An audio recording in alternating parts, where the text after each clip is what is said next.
Hello, selamat petang kelas. Okay, hari ini cikgu akan fokus terhadap ini eksperimen 6.2a. Okay, apa yang kita akan belajar adalah sebenarnya kesinambungan daripada lesson sebelum cuti. Okay, apa yang kita sudah belajar sebelum cuti, kalau kamu masih ingat, adalah tentang ini carta untuk mengkaji elektrolisis. So kalau kamu lupa sudah, actually kita masih lagi dalam 3 faktor yang mempengaruhi hasil elektrolisis. Cikgu ingatkan sekali lagi lah, lisis maksudnya pisah, elektro maksudnya guna elektrik untuk kasih pisah. Apa yang kita sudah belajar adalah kedudukan ion dalam siri elektrokimia. Dalam ini faktor, cikgu ada bagi tahu kamu untuk hafal cation dan juga hafal anion. Cation adalah ion-ion yang bercharge positif. Anion adalah ion-ion yang bercharge negatif. Hafal semua ini, maka kamu akan memahami carta ini dengan lebih baik. Kalau kamu tidak hafal, memang akan bingung. Okay? So, cikgu ingatkan sekali lagi macam mana cara untuk hafal. Kalau nak cantik, makan ayam zat Ferum supaya pasangan hati ceria always. Fanny suka Nazrul, cantik ba itu orang. Okay, itu cara cikgu bagi tahu macam mana untuk hafal. Cikgu harap kamu sudah salin dalam kita punya kelas Google Meet yang lepas kan. Okay, jadi bila kamu sudah hafal, maka kamu tahulah susunan-susunan dia. Yang di bawah tu akan lebih mudah untuk dinyahcas. Dipilih untuk dinyahcas. Dipilih ya, sebab kita akan ada pertandingan antara dua ion atas dengan bawah. Jadi bila ada pertandingan antara dua, mau pilih antara dua, pilih yang di bawah. Jangan hanya hafal kalau nak cantik makan ayam zat Ferum. Jangan hanya hafal itu. Hafallah kalau tu kalium, nak tu natrium, cantik kalsium. Kenapa cikgu guna cantik? Sebab dia punya huruf pertama dan kedua adalah Ca dan dia sama macam dia punya simbol untuk ion. Okay, simbol ion dia Ca. Makan is magnesium, ayam is aluminium, zat zinc, Ferum is still Ferum, Fe. Supaya is tanum, pasangan is plumbum, hati is hydrogen, ceria is cuprum, and argentum. Always. Jadi tolong hafal ikut susunan. Kalau kamu tidak hafal ikut susunan, susah, mesti hafal. Okay, jadi cikgu ingatkan sekali lagi, macam mana soalan dia akan tanya tentang faktor yang mempengaruhi elektrolisis. Yang pertama ni kita rujuk berdasarkan ini eksperimen 6.2 lah. So dalam ini eksperimen 6.2, tujuan dia adalah untuk mengkaji kesan kedudukan ion dalam siri elektrokimia terhadap pemilihan jenis ion untuk dinyahcas pada elektrod. Jadi tadi juga ada bagi tahu kan, mesti hafal ikut kedudukan. So kita mau kaji apa kesan kedudukan dia, yang di atas kah, yang di bawah kah akan dipilih. Jadi sebelum kita tahu, kita mesti mau hafal. Hafal lah. Cuba kamu tengok ini, dia guna simbol. Tidak banyak simbol yang kamu perlu hafal dalam sains. Cikgu rasa ini saja yang akan keluar dalam silibus kamu. Okay? Cation is kalau nak cantik makan ayam zat Ferum supaya pasangan hati ceria always. And ion is Fanny suka Nazrul, cantik ba itu orang. Okay, sila hafal begitu. So bagaimana kedudukan ion dalam siri elektrokimia mempengaruhi pemilihan jenis ion? Macam mana kedudukan dia boleh mempengaruhi? Adakah yang di atas atau di bawah yang akan dipilih untuk dinyahcas? Semakin rendah hipotesis, semakin rendah kedudukan ion dalam siri elektrokimia, semakin mudah ion itu dinyahcas. Semakin rendah kedudukan dia, semakin kita mau pilih ion itu untuk dinyahcas. Okay? Macam mana pilih? Cikgu ingatkan balik, kita ada carta. Bila kita ada carta, kita akan ceraikan. Ceraikan apa yang ada dalam larutan itu. Contoh, larutan natrium sulfat. Ada apa di dalam larutan natrium sulfat? Ada Na+, SO4 2-, H+ dengan OH-. Yang cikgu sebut tu adalah dia punya simbol dan cas. Nama dia adalah natrium sulfat hidrogen hidroksida. Okay? Semuanya ada dalam ini. Ada dalam siri elektrokimia. Ini dipanggil siri elektrokimia. Okay, jadi bila kita sudah kasih pisah, kita tahu apa yang ada di dalam itu larutan, maka kita akan boleh kasih bahagi mereka kepada anode ataupun cathode.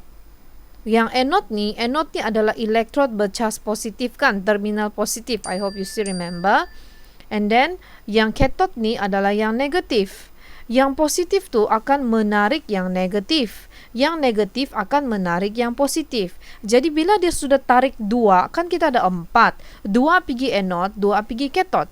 So bila kita sudah ada 4 kan, kita ada 4, kita mesti mau kasih pilih bah. Pilih antara ni 2, mana satu dipilih? Antara ni 2, mana satu dipilih untuk dinyahcas? Jadi di sanalah kita mesti mau rujuk itu siri elektrokimia. So siri elektrokimia di sini bilang makin di bawah makin mudah dinyahcas. Kan kita punya pertandingan tadi antara OH dengan SO4 minus. Kalau kita tengok itu siri, OH yang di bawah, jadi OH lah dipilih. Kalau OH dipilih, ada apalah? Ada gas oksigen. Okay? Kalau H plus dengan Na plus, mana satu yang dipilih? H plus lah. Kenapa? Sebab dia di bawah. Kerana ion H plus berada di bawah. Jadi, if you can understand this charta very well, kan class, you actually can have a lot of marks when you answer your exam questions. Okay, so I will continue with this experiment here.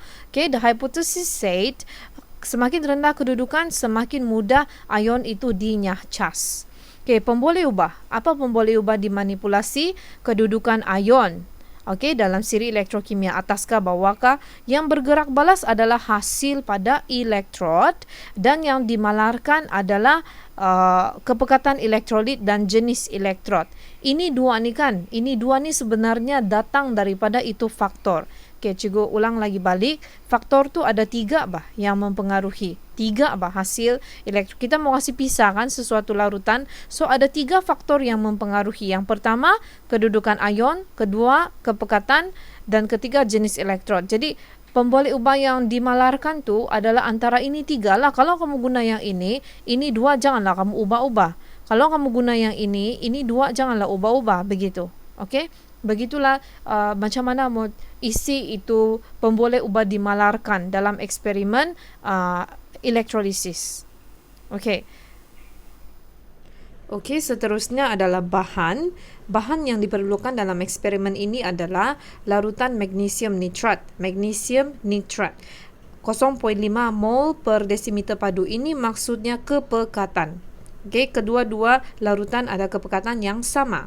Namun kedua-dua larutan ini berbeza. Satu magnesium nitrat, satu lagi natrium sulfat. Jadi daripada kedua-dua larutan ini kan, you have to kasih lysis dia. Kamu perlu kasih pisahkan dia. Magnesium dengan nitrat ni pisahkan, natrium dengan sulfat pisahkan, dan kemudian kamu tengok apa yang akan berlaku. That's why you need to do the charta. Kamu perlu buat charta untuk kedua-dua larutan ini. Okay, selain daripada larutan, kamu juga perlu kayu uji. Radas yang diperlukan macam biasa kita sudah tahu kan. Okay, mesti ada bateri sebab elektrolisis tu mesti ada sumber elektrik. So you need to have battery. Elektrod karbon, okay, elektrod karbon tu adalah yang ini. This is the electrode carbon. Okay, kemudian you have to have wayar penyambung dengan klip wayar. I told you already, tanpa wayar kamu tidak akan dapat. Tanpa ini wayar, kamu tidak akan dapat sambungkan elektrod dengan bateri. So, wayar penyambung itu sangat penting. Kemudian, kamu juga perlu emitter. Emitter untuk ukur arus lah. Ukur arus. Tabung uji dan suis. Mesti ada suis. Kalau tiada suis, macam mana mau on off. Jadi, ini adalah dia punya gambar raja lah. Gambar raja untuk kita punya proses elektrolisis. Jadi dalam raja 6.9 ini, kamu nampak di sini yang macam air ni, inilah larutan magnesium nitrat. Yang pertama lah, yang pertama. Nanti ulang balik eksperimen dan kamu perlu tukarkan larutan dengan larutan natrium sulfat pula. Dua-dua pun guna cara yang sama, gambar raja yang sama. Okay, so prosedur dia, sediakan susunan radas dengan sel elektrolitik. Inilah sel elektrolitik. Ingat, sel elektrolitik tu mesti ada bateri. Okay, at least 2 biji. Diisi dengan larutan magnesium nitrat sampai separuh penuh. Isi 2 tabung uji dengan larutan magnesium nitrat sehingga penuh dan kasih terbalik. Telangkupkan kedua-dua buah tabung uji tersebut dalam sel tadi. Okay, ini sebenarnya bikar lah ni. Hidupkan Swiss di sini. Perhatikan dan catat perubahan yang berlaku pada di anode dan di cathode. Matikan Swiss bila tabung uji diisi dengan gas yang terbebas dari elektrod. Nanti kan selepas kamu on ini Swiss, what you can see is actually ada gelembung-gelembung gas yang akan terhasil. Jadi bila ada gelembung gas terhasil, itu paras air jadi rendah. Okey, sebab gas telah ambil alih. Gas ambil alih ini tempat. Jadi ini aras air akan jadi rendah. So kamu akan uji itu gas yang terbebas dengan menggunakan kayu uji berbara dan kayu uji menyala macam ni. Okay, kamu punya air tu akan berkurang tu di sini, larutan berkurang. Kenapa berkurang? Sebab akan ada gas terhasil. Dan gas yang terhasil tu you have to test it with kayu uji. Satu berbara, satu menyala. Okay, sekarang cikgu ulang balik. Cikgu sambung balik. Tadi kita sampai sini kan. Uji gas yang terbebas dengan menggunakan kayu uji berbara dan menyala. Perhatikan dan catat hasil ujian gas. So you have to perhatikan, catat. Don't worry. Catatan dia macam mana? Sebenarnya macam begini saja. Elektrolit ada dua jenis. Kemudian what you have to see is ujian gas terbebas pada anode dan cathode. Dua-dua ni di anode dan cathode you have to use kayu uji. Satu berbara, satu menyala. Dua set kan? Jadi ulang dua set. What can you see in those two sets? Ulang langkah 1 sampai 6 dengan menggantikan larutan magnesium nitrat dengan larutan natrium sulfat. Sebab soalan ini, eksperimen ini hanya fokuskan kepada dua jenis larutan, iaitu magnesium nitrat dan natrium sulfat. So, ini dua sajalah yang you have to focus. Ini dua saja.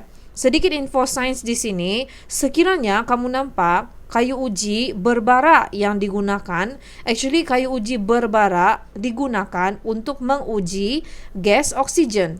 Gas oksigen. Apa yang kamu buat adalah kamu akan masukkan sebatang kayu uji berbara. Berbara tu macam yang ubat nyamuk yang berlingkaran tu. Ubat nyamuk, racun nyamuk yang lingkaran tu yang kamu hidupkan di sini tu kan. Terus kamu kasih off dia punya api dan dia akan ditinggalkan merah-merah, berbara. So, itulah maksud kayu uji berbara. So, what you do is, masukkan kayu uji berbara dalam sebuah tabung uji. Isi dia gas lah, gas yang mau uji lah. Jika kayu uji berbara menyala semula, kalau kamu nampak kayu uji yang berbara tu tadi tiada api kan, tapi dia berbara. Tapi bila dia menyala semula, maksudnya di dalam tabung uji ada gas oksigen lah. Ada gas oksigen kalau berbara menyala. Tetapi kalau kamu punya test tu guna kayu uji menyala, okey, yang bernyala maksudnya ada api lah, like this lukisan here. Itu ujian sebenarnya untuk menguji kehadiran gas hidrogen. So what you do sama juga, kalau oksigen kamu masukkan, kalau hidrogen kamu dekatkan saja di sini. Sebatang kayu uji bernyala ke mulut tabung uji. Mulut dia, sini jam mulut. Tiap yang kasih masuk sampai dalam, di mulut saja kasih dekat. Jika gas meletup bukan yang kuat nah, dia bunyi pop tu yang halus saja dia punya pop. Still macam letupan tapi kecil saja sebenarnya. Meletup dengan bunyi pop, kalau ada letupan, maka gas yang kamu uji tu hidrogen lah tu yang hadir. Ingat hidrogen guna bernyala, ada bunyi pop. Oksigen guna berbara, akan menyala. Itu kayu uji. Itu dua perbezaan besar, sangat besar. Cikgu bagi satu info sains lagi yang sepatutnya kamu sudah tahu. Ada lagi satu jenis gas, iaitu gas karbon dioksida. Gas karbon dioksida ni boleh diuji dengan menggunakan air kapur. So, apa yang berlaku bila kamu uji air kapur dan didapati air kapur menjadi keruh, jadi di sana menunjukkan gas karbon dioksida hadir. Jadi ini tiga gas utama lah dalam sains that you have to know macam mana cara untuk uji dia. Berbara untuk oksigen, menyala untuk hidrogen, air kapur untuk karbon dioksida. Okay? So, let us look at this one. Apa sebenarnya yang akan berlaku di sini? Macam mana kita tahu ini kayu uji berbara? Is it oksigen yang hadir di sini? Ataupun is it hidrogen? Ini pun di cathode. Oksigen kah ataupun hidrogen kah? Begitu juga dengan natrium sulfat. Jadi apa yang cikgu mau kamu fokuskan di sini adalah kamu mesti mau buat dia punya carta. bila kamu buat carta, kamu akan tahu tuh apa gas yang hadir. Oke, lepas ni cikgu akan kasih tengok kamu macam mana untuk buat carta. Sebelum tu cikgu mau tunjukkan lagi ini soalan. Di soalan lah, ini soalan lah yang sepatutnya you know how to answer. Okay, bila kamu nampak begini kan, namakan ion yang terkandung dalam larutan berikut. Nah, you see larutan magnesium nitrat. Kan cikgu sudah ajar kamu untuk menjawab soalan-soalan berkenaan elektrolisis, you really need to do the charta. After you do the charta, you will have the answer for this one. Apa ion yang ada, apa hasil di anode, di cathode, begitu. So mari kita tengok, dapatkah kita jawab soalan-soalan ini sekiranya kita buat itu carta. Mari kita buat carta. Okay, yang pertama adalah larutan magnesium nitrat. Okay, cikgu tulis di sini ya. Carta elektrolisis.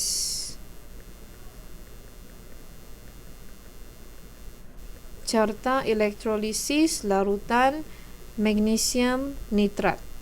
Jadi ingat balik cikgu punya carta tu, cikgu cakap mula-mula kamu mesti mau tunjukkan dululah apa dia punya ion-ion yang hadir. So larutan kamu adalah larutan magnesium nitrat. Apa yang ada di dalam larutan magnesium nitrat adalah Mg, yaitu magnesium lah kan, nitrat, NO3 minus. Ini semua cikgu sudah bagi tahu kamu you have to hafal this one. Nina, kalau kamu hafal ni Nina, kamu tahulah tu yang magnesium is Mg2+, sini nitrat is NO3 minus, begitu. Okay? Lepas tu apa lagi? Ada, ini disebabkan ini adalah larutan, cikgu pernah bagi tahu kan, dalam larutan ada kehadiran air. Jadi air punya formula, ion-ion dia adalah H+ dengan OH-. Ingat, asal disebut larutan mesti ada ini dua. Mesti ada ini dua, H+ dengan OH. Bukan ini saja. Bukan yang kamu nampak di sini saja, tapi ada ini water sebab dia larutan. Jadi ingat, cikgu punya step hari itu, cikgu akan terus tulis anode yaitu yang plus dan juga cathode yaitu yang minus. Begini kan? Dan kita akan pilih mana yang tertarik kepada anode dan cathode. Mana? So anode tu adalah positif. Jadi yang akan tertarik adalah nitrat dan juga OH minus. Ini kamu faham kan? Because this is plasma, this is negative. So the plus will attract, akan menarik yang negatif. Kemudian cathode. Cathode ni kan negatif. Jadi of course lah dia akan tarik Mg2+ dengan H+. Macam tu. Kemudian, we cannot have two ions. Tidak boleh ada dua ions di sini. Jadi kita mesti mau pilih apa yang akan terpilih untuk dinyahcas. Jadi di sinilah kamu harus gunakan ilmu kedudukan ion dalam siri elektrokimia. Mana satu yang di bawah? Mana yang akan tertarik? Yang mana yang akan dinyahcas? Mana yang akan dinyahcas? Mestilah yang di bawah. Kenapa di bawah? Sebab kamu sudah belajar bahawa Nina, semakin menuruni siri elektrokimia, semakin mudah untuk dipilih untuk dinyahcas. Jadi tadi kita punya pertandingan adalah antara Mg2+ dengan H+, kan? Kan kita ada H+ dengan Mg2+. Jadi H+ lah yang akan dipilih untuk dinyahcas. Dan tadi juga kita ada nitrat dan juga OH-. Jadi OH- lah yang akan dipilih. Okay? Jadi cikgu tulislah jawapan dia di sini. Jadi OH- lah yang akan dipilih untuk dinyahcas. Manakala di sini H+ lah yang akan dipilih. Kenapa? Sebab kedudukan, sebab dia di bawah. OH berada di bawah NO3- nitrat dalam SiK. Kenapa H dipilih? Because H berada di bawah Mg2+ dalam SiK. Asal di bawah, memang kamu perlu pilih itu yang di bawah yang akan dipilih. Jadi kan juga dah kasih tahu kamu, setakat tahu mana yang dinyahcas belum cukup. Kamu mesti mau tahu apa hasil-hasil dia. Yang ini tidak susah sebab hasil dia itu saja. Kalau nampak OH, kalau nampak OH, ini mesti akan menghasilkan gas oksigen. Ingat saja, OH mesti hasilkan oksigen. Jadi kalau H+, mestilah gas hidrogen yang dihasilkan. Begitu saja dia punya carta. Jadi mari kita jawab balik tu soalan yang tadi, magnesium nitrat. Nampak sudah kan apa hasil-hasilnya? Okey, mari kita jawab soalan. Mana soalan tadi? Soalan tadi adalah di sini. Okey. Magnesium nitrat. Anode kan? Anode apa yang hadir tadi? Okey, mari kita tengok apa yang hadir. Yang hadir tadi, okey, sekejap cikgu kasih this one. I would like to open it.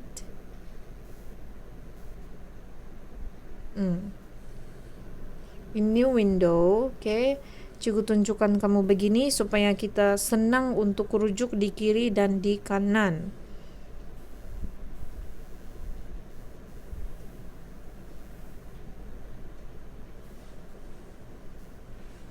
Okay.